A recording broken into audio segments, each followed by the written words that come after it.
پھر مصنف علیہ رحمۃ الرضوان کہتے ہیں فَيُخَرَّجُ عَلَى هَذَا حُكْمُ الرَّجْعَةِ فِي الْحَيْضِ الثَّالِثَةِ وَزَوَالِهِ وَتَصْحِيحُ نِكَاحُ الْغَيْرِ وَإِبْطَالُهُ وَحُكْمُ الْحَبْسِ والإطلاق والمسكن والإنفاق والخلع والطلاق والتزوج بأختها وأربع سواها وأحكام الميراث مع كثيرة تعدادها. یعنی کہنے کا مطلب یہ ہے طلبہ اکرام، مصنف فرماتے ہیں کہ احناف و شوافی کے درمیان مذکورہ اختلاف پر بہت سے مسائل متفرع ہوں گے. یعنی اس اختلاف کی وجہ سے بہت سے ایسے مسائل کا استنباط و استخراج کیا جائے گا جن میں احناف و شوافی کا اختلاف ہوگا. حاصل یہ ہے کہ جب یہ بات ثابت ہو گئی کہ احناف کے نزدیک مدت عدت 3 حیض ہے اور شوافی کے نزدیک 3 طہر ہیں، کیونکہ انہوں نے لفظ قروء سے امام شافعی نے طہر مراد لیا، امام اعظم نے حیض مراد لیا، تو اس کے بعد تیسرے حیض احناف کے نزدیک عدت میں شمار ہوگا اور شوافی کے نزدیک عدت سے خارج شمار ہوگا، کیونکہ تیسرا حیض سے پہلے 3 طہر پورے ہو گئے.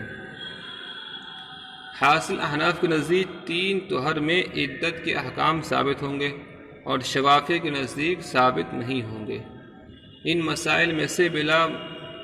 پہلا مسئلہ یہ ہے کہ اگر کسی آدمی نے اپنی بیوی کو طلاق رجعی دی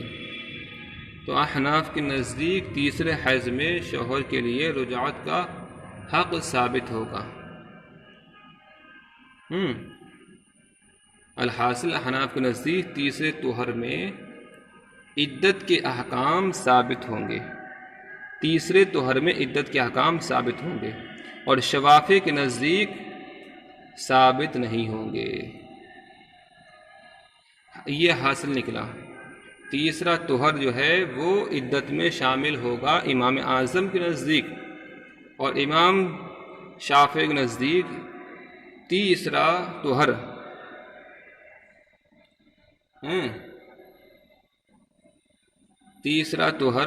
عدت میں شامل نہیں ہوگا. ان مسائل میں سے پہلا مسئلہ یہ ہے کہ اگر کسی آدمی نے اپنی بیوی کو طلاق رجعی دی تو مطلب طلاق رجعی کا یہ ہے کہ پہلے طہر میں ایک طلاق دے دی، دوسرے میں پھر دوسری دے دی، اور تیسرا ہونے والا تھا تو اس کو واپس کر لیا. نہیں، مطلب پہلے طہر میں اس نے ایک طہر میں ایک طلاق دے دی اور پھر وہ عدت میں بیٹھ گئی یا عدت میں نہیں بیٹھی، تو تیسرے طہر تک اس کو واپس کرنے کا حق ہے. اگر 3 طہر تک اس نے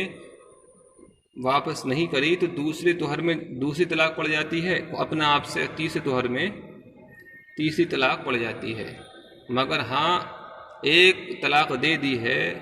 تو پھر وہ کیا کرے، اس کو اپنی طرف رجوعات کر لے. بہرحال وہ 2 طلاق کا کیا رہے گا، حقدار رہے گا. تو ان مسائل میں سے پہلا مسئلہ ہے، اگر کسی آدمی نے اپنی بیوی کو طلاق رجعی دی تو احناف کے نزدیک تیسرے حیض میں شوہر کے لیے رجعات کا حق ثابت ہوگا اور شوافی کے نزدیک تیسرے حیض میں رجعات کا حق زائل ہو جائے گا، کیونکہ تیسرے حیض کا زمانہ احناف کے نزدیک عدت کا زمانہ ہے اور عدت میں رجعات کا حق ثابت ہوتا ہے. لہذا احناف کے نزدیک تیسرے حیض میں شوہر کے لیے رجعات کا حق ثابت ہوگا اور شوافی کے نزدیک چونکہ تیسرے حیض سے پہلے 3 طہر پورے ہونے کی وجہ سے عدت پوری ہو گئی ہے اور عدت پوری ہونے کے بعد رجعات کا حق ثابت نہیں ہوتا. یعنی کسی شخص نے اپنی بیوی کو ایک طلاق دے دی ہے تو اب وہ اس نے دوسرے طہر میں امام شافعی کے نزدیک اگر واپس نہیں کری ہے تو وہ خود بخود تیسرے طہر میں نکل جائے گی، لیکن امام اعظم کے نزدیک تیسرے طہر میں نہیں بلکہ تیسرے حیض میں وہ نکل جائے گی. پھر وہ واپس نہیں ہو سکتی بغیر نکاح کے، چونکہ تیسرے حیض سے پہلے 3 طہر پورے ہونے کی وجہ سے عدت پوری ہو گئی، اور عدت پوری ہونے کے بعد رجعت کا حق ثابت نہیں ہے، اور عدت پوری ہونے کے بعد رجعت کا حق، اس لیے تیسرے حیض میں ان کے نزدیک رجعت کا حق ثابت نہیں ہوگا۔